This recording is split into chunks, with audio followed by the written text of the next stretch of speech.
ନମସ୍କାର। ଆଜି ଶନିବାର ଫେବୃଆରୀ 7 ତାରିଖର ଶୁଣିବା ରାଶିଫଳ।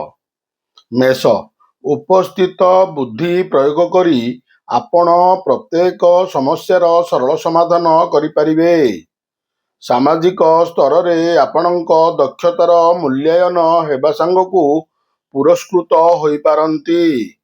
ଅବଶ୍ୟ ଅଫିସ କାମରେ ସାମୟିକ ଭୁଲ ବୁଝାମଣା ଯୋଗୁଁ ମାନସିକ ସ୍ଥିରତା ରହିନପାରେ। ଶିଳ୍ପ, ବ୍ୟବସାୟ ଓ ପରିବହନରେ ଲାଭବାନ ହେବେ। ବୃଷ, ସାମାଜିକ ସ୍ଥିତି ସହ ଅର୍ଥନୈତିକ ଅଭିବୃଦ୍ଧି ଘଟିବା କାରଣରୁ ମନ ପ୍ରଫୁଲ୍ଲ ରହିବ।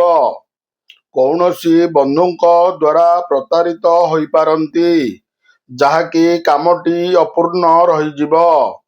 ପ୍ରତ୍ୟେକ ଘଟଣାକୁ ସନ୍ଦେହ ଦୃଷ୍ଟିରେ ଦେଖିବା ସହ କାର୍ଯ୍ୟବ୍ୟସ୍ତ ରହିପାରନ୍ତି। ପ୍ରଶାସନ, ସାହିତ୍ୟ, ସାମ୍ବାଦିକତା ଓ ବାଣିଜ୍ୟ ବ୍ୟବସାୟରେ ପ୍ରତିଦ୍ୱନ୍ଦ୍ୱିତା ବଢ଼ିପାରେ।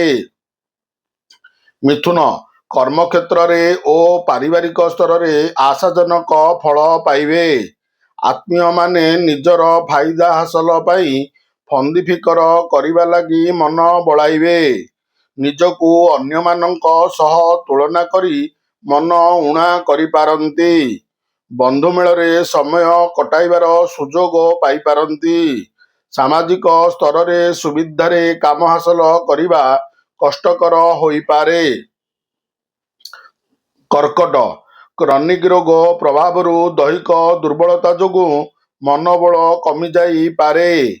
ଆର୍ଥିକ ଅନଟନ ଲାଗି ରହିଲେ ମଧ୍ୟ ପରିସ୍ଥିତିକୁ ସମ୍ଭାଳି ନେବେ। ଭ୍ରମଣ ହେତୁକ କ୍ଳାନ୍ତି ଅନୁଭବ କରିପାରନ୍ତି। ଆଜିର ଯାତ୍ରା ଓ ମାଙ୍ଗଳିକ କାମରୁ ଖୁସି ରହିବେ। ବ୍ୟବସାୟରେ ଲାଭ ମିଳିବ, ମାତ୍ର ନିଜ ଅବହେଳାରୁ ଅନ୍ୟ ବାଟରେ ବ୍ୟୟ ହେବା ଆଶଙ୍କା ଦେଖାଦେବ।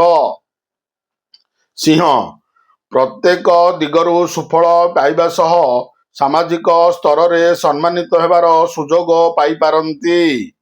ଯୋଜନା, ଜମିଜମା, ଯାନ୍ତ୍ରିକ କାରବାର, ଯାନବାହନ କ୍ରୟ ବିକ୍ରୟରେ ଅଗ୍ରଗତି ହେବ। ପାରିବାରିକ କ୍ଷେତ୍ରରେ ଖର୍ଚ୍ଚ ପରିମାଣ କ୍ରମଶଃ ବୃଦ୍ଧି ପାଇବ। ପୂର୍ବ ଫାଲ୍ଗୁନୀ ନକ୍ଷତ୍ରର ମାନସିକ ଅବସାଦ ଯୋଗୁଁ କୌଣସି କାମ ଉତ୍ସାହପ୍ରଦ ହେବ ନାହିଁ। କନ୍ୟା, ବାରମ୍ବାର ଚେଷ୍ଟା କଲେ ମଧ୍ୟ ପ୍ରତ୍ୟେକ କାମ ପ୍ରତିବନ୍ଧକ ମଧ୍ୟରେ ଅଟକି ରହିପାରେ। ଏଣେ ଅପେକ୍ଷା କରିବାକୁ କରିଥିବା ବନ୍ଧୁଙ୍କୁ ନ ପାଇ ବ୍ୟସ୍ତ ହୋଇପଡ଼ିବେ। ଆନୁଷ୍ଠାନିକ କାମରେ ସମ୍ମାନ ଲାଭ ଓ ପଦମର୍ଯ୍ୟାଦା ବୃଦ୍ଧି ପାଇବ। ସାଧାରଣ କଥାରେ ପ୍ରିୟ ବ୍ୟକ୍ତିଟି ସହ ସମ୍ପର୍କ ହାନି ଯୋଗୁଁ ଚିନ୍ତା ପ୍ରକଟ କରିପାରନ୍ତି। ତୁଳା, ଆଜିର କର୍ମକ୍ଷେତ୍ର ଓ ପାରିବାରିକ ଜୀବନ ପ୍ରୀତିପ୍ରଦ ରହିବ। ଆତ୍ମୀୟ ସ୍ୱଜନ ତଥା ବନ୍ଧୁବର୍ଗଙ୍କ ସହାନୁଭୂତି ଯୋଗୁଁ କର୍ମମୁଖର ହେବେ ଏବଂ ନିଜର ପରିସରରେ ପ୍ରତିଷ୍ଠିତ ହେବେ। ପରିସ୍ଥିତି ବଶତଃ ଘର କାମ ଛାଡ଼ି ବାହାର କାମରେ ବେଶୀ ସମୟ କଟାଇବେ। ସହକର୍ମୀମାନେ ନିଜର ଫାଇଦା ହାସଲ କରିବା ଲାଗି ମନ ବଳାଇ ପାରନ୍ତି। ବିଛା, ପ୍ରତ୍ୟେକ କାର୍ଯ୍ୟ ମନ୍ଥର ଗତିରେ ଗଡ଼ି ଚାଲିବା କାରଣରୁ ସାମୟିକ ଚିନ୍ତା କରିପାରନ୍ତି। ପ୍ରିୟ ବ୍ୟକ୍ତିଟିର ଛଳନାପୂର୍ଣ୍ଣ କଥାରେ ମନରୁ ସରସତା ଉଭେଇଯିବ। ପରିବାରରେ ଅସାବଧାନତା କାରଣରୁ ଦ୍ରବ୍ୟ ନଷ୍ଟ ଯୋଗୁଁ କ୍ଷୋଭ ପ୍ରକାଶ କରିପାରନ୍ତି। ଜ୍ୟେଷ୍ଠା ନକ୍ଷତ୍ରର ଅଫିସ କାମରେ ମାନସିକ ଅବସାଦ ଦୂର ହେବ ଏବଂ କର୍ମକ୍ଷେତ୍ରରେ ପ୍ରଶଂସିତ ହେବେ। ଧନୁ, ସମସ୍ୟା ଅପରିବର୍ତ୍ତିତ ରହିଥିଲେ ମଧ୍ୟ ସାମୟିକ ଭାବରେ କିଛିଟା ଲାଘବ ହେବାର ଅନୁଭବ କରିବେ। ନିରୁଦ୍ଦିଷ୍ଟ ବ୍ୟକ୍ତିଙ୍କ ଖୋଜ ଖବର, ନୂତନ ଚୁକ୍ତିପତ୍ର ସ୍ୱାକ୍ଷର, ନୂତନ ସ୍ଥାନକୁ ଯାତ୍ରା କରିପାରନ୍ତି। ଯୋଗାଣ କାରବାର ଓ ପରିବହନ ପାଇଁ ବିଶେଷ ଅସୁବିଧା ହେବ ନାହିଁ। ବନ୍ଧୁଗଣରେ ଆଜିର ଅଧିକାଂଶ ସମୟ ଆଳାପ ଆଲୋଚନା ମଧ୍ୟରେ କଟାଇ ପାରନ୍ତି।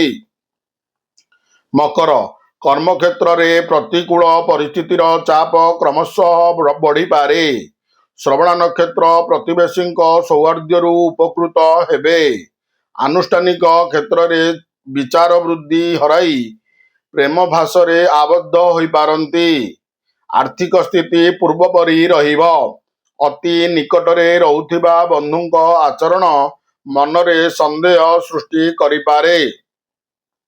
କୁମ୍ଭ, ଆଜି ବନ୍ଧୁଙ୍କ ସହ ଆଲୋଚନା ପିଲାଙ୍କ କୃତିତ୍ୱ, କଳା, ସାହିତ୍ୟ ଆଦିରୁ ସମ୍ମାନ ପ୍ରଭୃତି ସୁଖଦ ଖବର ପାଇପାରନ୍ତି।